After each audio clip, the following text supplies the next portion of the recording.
Carrie Lynn Pierce is the founder and director of the paranormal research team, the Meadowvale Spookies. She's also a clairvoyant. I ask this question with all due respect.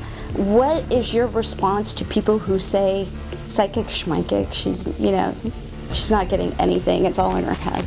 People are entitled to their own beliefs. Yeah.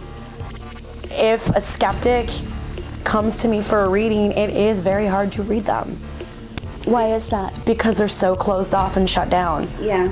If somebody's more open to it and more in belief of it, they're easier to read because they're an open book. How do you respond to people who think that psychics are something to fear? In a way, we kind of are, because we're the delivers of the unknown, and we tend to see within a person, and we can see right into a person. Mm-hmm. So we know who you are.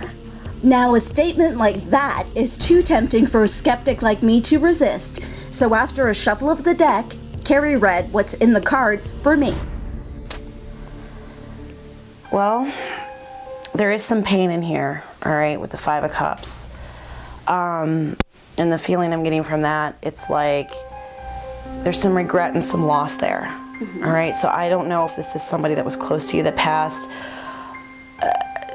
that you're still kind of hanging on to, or it's something that you've lost that like you're still kind of hanging on to and you're still kind of having some issues with, all right?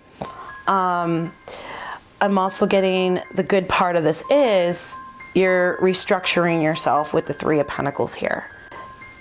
It's been a long, hard road for you with this, whatever this is.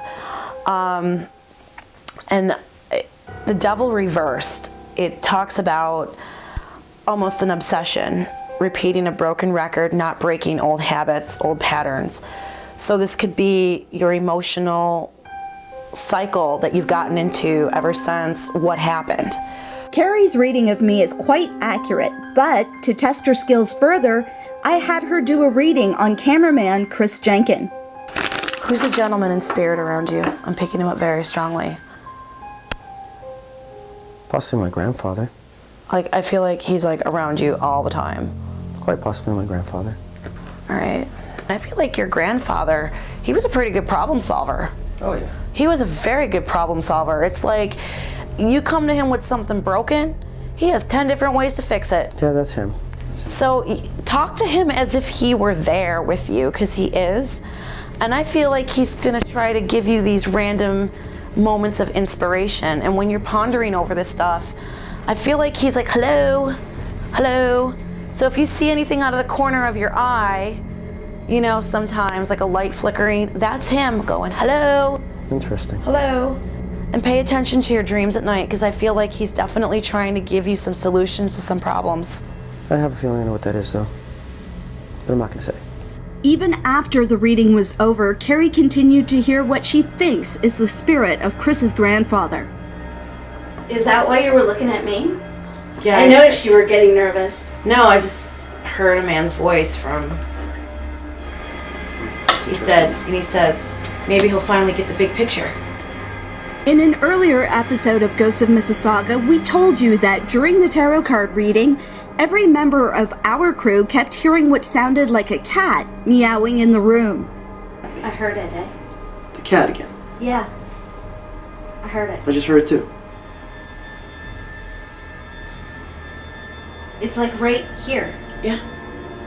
Now, there wasn't a cat anywhere in the house, and strangely, we could not find the sound in the footage. What I didn't notice at the time was that on the back of the tarot cards that Carrie was using were pictures of cats. It may be a coincidence, but it definitely gave me a shiver. A lot of people feel very, very uncomfortable with psychics and psychic phenomena. I just find it very interesting, and this is my official response, that our ancestors, whether it's Indo-Europe, Native American, Hindu, whatever, there was always a medicine woman or a druid or a priestess in the tribe.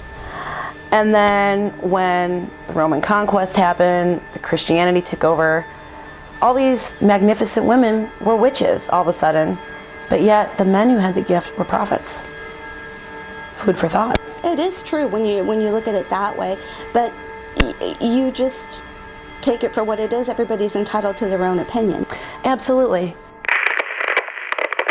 Coming up on Ghosts of Mississauga, Betty gives me quite a shock with a very personal reading and shares her dark experiences with the dead. I could see it in my room, hovering over my bed. I pulled the covers right up. For more true stories of the paranormal or to share your own experiences, check us out at www.ghostsofmississauga.com.